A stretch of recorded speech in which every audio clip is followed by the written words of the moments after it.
नमस्कार दोस्तों, मैं संजय। स्वागत है आपको ट्रैकिंग मोबाइल टेक चैनल पे। फ्रेंड्स, सिम कार्ड में एक ऐसा रूल आ गया है फ्रेंड्स, जो कि अगर आप सिम कार्ड लेने जाएंगे तो भारत सरकार ने बिल्कुल ही ये नियम को चेंज कर दिया है। कि जैसा है कि पहले क्या था फ्रेंड्स के आप किसी भी दुकान में जाते थे, अपना डॉक्यूमेंट्स देते थे, आपका सिम है जो कि चालू हो जाता था। लेकिन अब भारत सरकार जो दुकानदार लोग हैं वो सिम को क्या करते थे, मिस यूज कर लेते थे फ्रेंड्स। जैसा कि यहाँ पे आप कोई भी सिम कार्ड लाने के लिए जाते थे, आपका फैमिली नंबर में कोई भी जाते थे तो आप अपना डॉक्यूमेंट्स देते तो आप एक सिम लेने के लिए जाते थे, वहां पे आपको से एक आपका डॉक्यूमेंट से 5-6 सिम को है जो कि वो एक्टिवेट कर देता था। एक बार फिंगर लगाए, बोला कि नहीं आपका फिंगर काम नहीं कर रहा, तो उस दौरान क्या होता है कि आपका फिंगर काम करता है, फिर भी क्या होता है कि वो दूसरा नंबर को है कि एक्टिवेट कर देता है। तो इस दौरान क्या होता है कि आपको क्या होगा फ्रेंड्स कि आप जब भी कोई भी डॉक्यूमेंट्स वगैरह से लेकर लेने के लिए जाते थे सिम कार्ड, या फिर आप अपने आधार कार्ड से ही सिम कार्ड लेने के लिए जाते थे, तो क्या होता था कि दुकानदार क्या करता था कि मतलब एक डॉक्यूमेंट से फ्रेंड्स कैक सिम निकाल लेता था। एक्चुअली फ्रेंड्स एक बार ऐसा ही हुआ, जो कि मुंबई में ऐसा हुआ कि एक व्यक्ति ने 685 सिम एक व्यक्ति यूज कर रहा था अलग अलग डॉक्यूमेंट्स में फ्रेंड्स। तो जो कि मुंबई का ही हाल कहीं घटना है फ्रेंड्स, जो कि ये ऐसा पकड़ा गया था। जो कि और भी फ्रेंड्स इसमें से बहुत सारे ऐसे घटना हो रहे हैं जो कि सिम से रिलेटिव है। आपका अगर मान के चलिए आपने एक बार होता है कि आपका ऑफर आया, कंपनी ने ऑफर दिया कि आप 2 सिम लीजिए, आपको 50 रुपए में एक महीना दोनों सिम पे 1 GB data per day meal रहा है। उस दौरान क्या होता है कि आप उस लोभ में क्या होता है कि आप सिम ले लेते हैं। फिर उस लोभ में सिम ले लेते हैं। क्या होता है कि एक बार ऐसा होता है कि उस नंबर पे आपने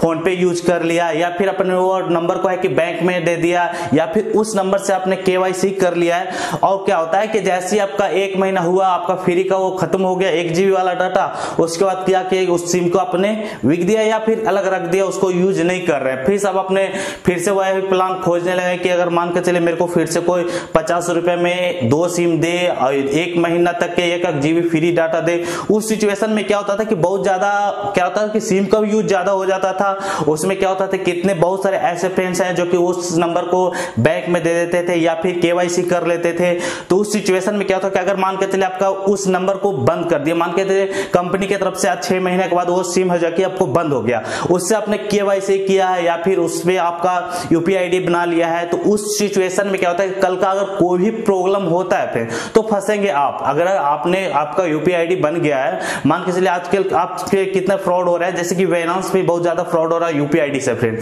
क्या होता है कि बाइनेंस पे क्या लोग कर रहे हैं कि आपका UPI ID किसी का भी UPI ID लेकर बाइनेंस पे क्या होता है कि डॉलर को दे देते हैं, आपका अपने अकाउंट पे पैसे मंगवा लेते हैं। उस सिचुएशन में क्या होता है कि फंसेगा कौन, जिसका UPI ID है। अब वो कोई भी ट्रैक करेगा तो जिस UPI ID पे उस UPI ID के तहत वो ट्रैक करेगा, बैंक में जाएगा तो पता लगेगा कि इस आईडी पे मैंने किया। तो इस तरह के बहुत सारे स्कैम हो रहे हैं। बहुत तो ऐसा होता है कि फ्रेंड्स कि कितना होता है कि आपने सिम ले लिया या फिर KYC कर लिया, बैंक में KYC कर लिया, आपने सिम लेकर 6 महीने के बाद उसको बंद कर दिए और वो कोई दूसरे डॉक्यूमेंट्स पे क्या हुआ कि चालू सिम ने करवा लिया। उस सिचुएशन में भी क्या होता है कि आप ज्यादा ही ज्यादा प्रॉब्लम में फंस जाते हैं। फिर कई बार ऐसा भी होता है फ्रेंड्स कि मानकर चलिए आपने फोन लिया, नया फोन लिया फ्रेंड्स, उसमें आपके गुम हो गया, आपका फोन गुम हो गया, तो उसमें क्या आपको दो प्रॉब्लम हो। एक तो आपका फोन गुम हो गया फ्रेंड्स, वो तो अलग प्रॉब्लम है, उसमें जो कि आपका सिम है वो भी अलग प्रॉब्लम है। लेकिन अगर आपको भारत सरकार ने एक और वेबसाइट को जारी किया है, जो कि भारत सरकार का ये वेबसाइट है जो कि बिल्कुल ही मेरे को यूनिक लगा। अगर आपको इस वेबसाइट के बारे में पूरी जानकारी नहीं है तो मैं इस वेबसाइट के बारे में पूरी जानकारी दूंगा। इस वीडियो को सिर्फ लास्ट तक बने रहिएगा। अगर फ्रॉड की बात करें फ्रेंड्स, तो देखिए सिम के जरिए फ्रेंड्स कोलकाता के एक बिजनेसमैन आदमी है फ्रेंड्स, जो कि उससे उनको है कि 72 लाख का फ्रेंड्स जो कि स्कैम किया गया था एक सिम के जरिए फ्रेंड्स। तो इस तरह का बहुत सारे घटना अभी हाल फिलहाल में आ रहा है। तो भारत सरकार ने है जो कि इस बहुत जबरदस्त कदम उठाए हैं फ्रेंड्स, जो कि मेरे को यह कदम है जो कि बिल्कुल ही यूनिक लगा। अगर आप जाते हैं दुकान में फ्रेंड्स, अगर सिम लेना चाहते हैं तो सिम लेने के लिए अगर जाएंगे फ्रेंड्स तो क्या होता है कि पहले था क्या कि आप आधार कार्ड दिख गए तो आपको डॉक्यूमेंट्स में क्या आपका फोटोकॉपी ले लिया, उसके बाद वो कि सिम आपको चालू किया या भी आप कोई भी डॉक्यूमेंट्स आपको चालू करता है दुकान वाले। इस सिचुएशन में क्या होता था कि एक सिम आप लेने गए, वहां पे आपको 5-6 सिम चालू कर दिया। ऐसा बहुत सारे अभी है जो कि इंडिया में अभी यूज कर रहे हैं। जैसे कि मैंने आपको बताया कि 685 सिम एक व्यक्ति यूज कर रहा था अलग अलग डॉक्यूमेंट्स में। तो अब सोच सकते हैं कि कितना ज्यादा फ्रॉड हो रहा है सिम कार्ड से पे। और फ्रेंड्स क्या होता है कि मान कर चलिए फ्रेंड्स आप अपने सिम ले लिया, क्या हो रहा है कि आप सिम ले लिए, उससे एक सिम नया ले लिया, उससे आप व्हाट्सएप चला रहे हैं। अब उस सिम तो आपने बंद करवा दिया, सिम मान के चलिए आपका बंद हो गया, और उस सिचुएशन में आप दूसरा व्यक्ति ने सिम लिया, वही नंबर लिया, अब आपको व्हाट्सएप वो कोई और चला रहा है और सिम किसी के और के नाम पे। तो उस सिचुएशन में भी बहुत ज्यादा व्हाट्सएप पे भी फ्रॉड हो रहा है। तो उस पे भी सरकार ने व्हाट्सएप बहुत सारे व्हाट्सएप को बंद भी किए हैं। तो और भी बहुत सिम से रिलेटेड बहुत ज्यादा प्रॉब्लम है जो कि क्रिएट हो रहा है। भारत सरकार ने एक वेबसाइट किया है लॉन्च फ्रेंड्स, जो कि संचार साथी वेबसाइट। इसके ऊपर आप जाएंगे फ्रेंड्स तो आपको बहुत सारा सुविधा मिलेगा फ्रेंड्स, जो कि अगर आपका है जो कि सिम गुम हो जाता है या फिर आपका फोन गुम हो जाता है, तो आपका एग्जैक्टली में आप चाहते हैं सिम को ब्लॉक करना तो सिम को आप ब्लॉक कर सकते हैं, या फिर उस सिम को अनब्लॉक करना चाहते हैं तो बहुत ही आसानी से अनब्लॉक भी कर सकते हैं। जो कि इस वेबसाइट पे आप जाएंगे तो आपका अगर मान के चलिए फोन है जो कि आपने नया लिया या फिर अपने फोन को सेकेंड हैंड लिया, तो मान के चलिए मैंने एक फोन लिया उसको सेकेंड हैंड लिया, तो आप इस वेबसाइट पे जा करके आप उसका IMEI नंबर पे आप जाकर सर्च करके उसको देख सकते हैं कि इस IMEI नंबर पे कोई कंप्लेन तो नहीं। अगर आप उस पे कंप्लेन रहेगा फ्रेंड्स और वह फोन को आप यूज कर रहे हो उसमें सिम डालें, तो आपको प्रशासन है कि कुछ दिन के बाद आप पे हावी हो जाएगा, आपके पास पकड़ लेगा कि आपने यह जो फोन यूज कर रहे हैं फ्रेंड वो आप चोरी का कर रहे हैं। यही सिचुएशन अगर आप सेकेंड हैंड फोन लेते हैं तो, या मान के चलिए फ्रेंड्स आपका फोन है जो कि गुम हो गया फ्रेंड्स, आपका फोन गुम हो गया फ्रेंड्स, तो उसमें क्या है कि ये संचार साथी वेबसाइट पे फ्रेंड्स आप जाइएगा फ्रेंड्स, तो उसमें क्या है कि अगर आप नया फोन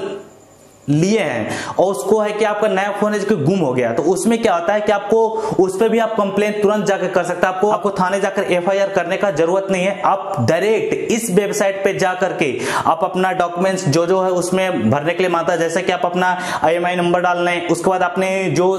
फोन लिया है फ्रेंड, जो फोन आपने लिया है उसका बिल होता है, वो बिल को डालना होता है। इस तरह आप सारा डॉक्यूमेंट्स उसमें डालकर आप अपना फोन को कंप्लेन में कर सकते हैं, ताकि अगर कोई भी चोरी कर लेते हैं, आपका गुम हो जाता है, अगर उस फोन को कोई मिस यूज करता है तो आपका फोन है जो कि वो ब्लॉक हो जाएगा, या फिर उसको आप चाहते हैं उसको रीसेट मारना चाहते हैं या फिर उसको ब्लॉक करना चाहते हैं तो ब्लॉक भी कर सकते हैं, या फिर अपने आपको वो फोन मान के चलिए वो मिल गया, अब उसको आपको अनब्लॉक भी करने का इसी वेबसाइट में आपको आसानी से मिल जाएगा फ्रेंड। बहुत सारे ऐसे फ्रेंड्स से कि अब तक के क्या करते थे कि फोन गुम हो गया, बहुत सारे ऐसे फ्रेंड्स होते हैं फ्रेंड्स की एक सिटी में फ्रेंड्स, एक सिटी में 137 फोन अगर गुम होते थे तो यहाँ पे 3% लोग ही, सिर्फ 3% लोग ही फ्रेंड्स जो कि थाने में कंप्लेन करते थे और बाकी है कि छोड़ देते थे। अगर आप दुकान में सिम लेने के लिए जाते हैं फ्रेंड तो उन दुकानदार को भी KYC होना जरूरी है। अगर वो KYC नहीं करते फ्रेंड तो वो सरकार की तरफ से उनको 10 लाख का जुर्माना देना पड़ेगा फ्रेंड। बहुत सारे ऐसे हैं जो कि KYC नहीं करते थे, वो KYC जिनका नहीं था, बहुत सारे दुकानदार को तो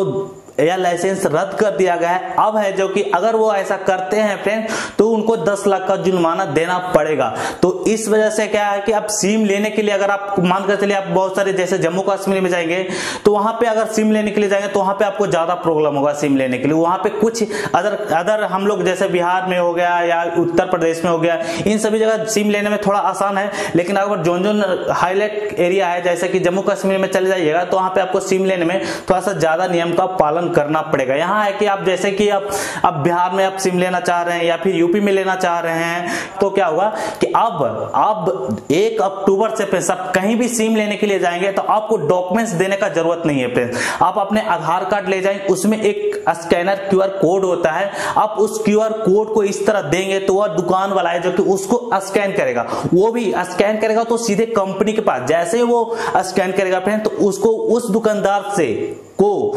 दुकानदार को उस डॉक्यूमेंट से वहां पे कोई मतलब नहीं रहेगा। वो जैसे ही स्कैन करेगा वो डॉक्यूमेंट सीधे कंपनी के पास चला, जैसे कि आप जियो के ले रहे हैं या फिर एयरटेल ले रहे हैं या फिर VI ले रहे हैं, जो भी कंपनी का आप सिम ले रहे हैं उस सिम का सीधे कंपनी के पास चला जाता है। एक्चुअली में एक बार क्या हो रहा है फ्रेंड्स की जैसा कि आप देखिए कंपनी वाले को बहुत ही ज्यादा नुकसान हो रहा है, कंपनी वालों को इतना नुकसान हो रहा है फ्रेंड्स की जो कि क्या कर रहे हैं कि एक ऐसा मशीन है फ्रेंड्स उसमें है जो कि 500-600 सिम डाल करके नेशनल कॉल को लोकल कॉल बनाकर भी यूज कर रहे हैं। इसमें कंपनी को बहुत ज्यादा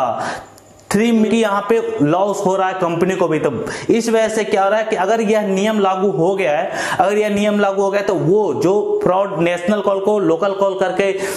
करवा रहे थे उस कंपनी को जो ज्यादा नुकसान हो रहा था, इससे भी कंपनी को भी बेनिफिट मिलने वाला है। और साथ साथ है कि यहाँ पे कि अगर जो कई बार ऐसा हो रहा था कि सभी लोग 2 सिम 3 सिम 5 सिम ले लेकर के यूज किए, छोड़ दिए, उसको बंद भी नहीं कर रहे, या ना भी उसको कंप्लेन में किए, या फिर ना उसको ब्लॉक किए, कुछ भी नहीं करते हैं। उस सिम को लिए, उसके बाद 6 महीने के बाद कौन यूज कर रहा नहीं यूज कर रहा कोई मतलब नहीं रखते थे। तो ये जो भारत सरकार ने ये जो नियम लागू किया है, मेरे को बहुत ही यूनिक लगा। आप लोग को कैसा लगा मेरे को कमेंट बॉक्स में लिखकर जरूर बताइएगा। और फ्रेंड्स ये वीडियो अगर आपको अच्छा लगे फ्रेंड्स तो प्लीज फ्रेंड्स इस वीडियो को लाइक करें और दोस्तों के साथ शेयर करें, ताकि आप दोस्तों लोगों को भी पता चल जाए कि सिम लेने में क्या क्या कठिनाई है, क्या क्या बेनिफिट है। ये सभी जानकारी सभी भारतीय नागरिक को ये मिल जाए फ्रेंड्स, ताकि आप भारत सरकार के द्वारा ये जो मेरे को वेबसाइट भी है, अगर आप बोलेंगे फ्रेंड्स ज्यादा मेरे को कमेंट्स कीजिएगा तो मैं भारत सरकार जो वेबसाइट बना है, ये जो वेबसाइट बना है संचार साथी, इसके ऊपर मैं प्रॉपर तरीका से एक स्पेशल वीडियो लाऊंगा। किस तरह आप उस वेबसाइट पे जाकर अपना फोन को ब्लॉक कर सकते हैं या फिर उसको अनब्लॉक कर सकते हैं, किस तरह उसमें डॉक्यूमेंट है जो कि डाल सकते हैं, पूरी की पूरी एकदम वेबसाइट को किस तरह आप यूज कर सके, सारा जानकारी मैं अच्छी तरह से लाऊंगा। अगर आप कमेंट करते हैं तो मैं इस वेबसाइट के बारे में पूरी की पूरी बड़ी बढ़िया तरीके से मैं आपको तार बाय तार करके उसमें मैं आपको समझाऊंगा। अगर कमेंट करते हैं, इस वीडियो को लाइक करते हैं, शेयर करते हैं सभी दोस्तों के साथ, तो फ्रेंड तो चलिए फिर मिलेंगे अगले वीडियो में। तो जब तक के लिए बाय दोस्तों।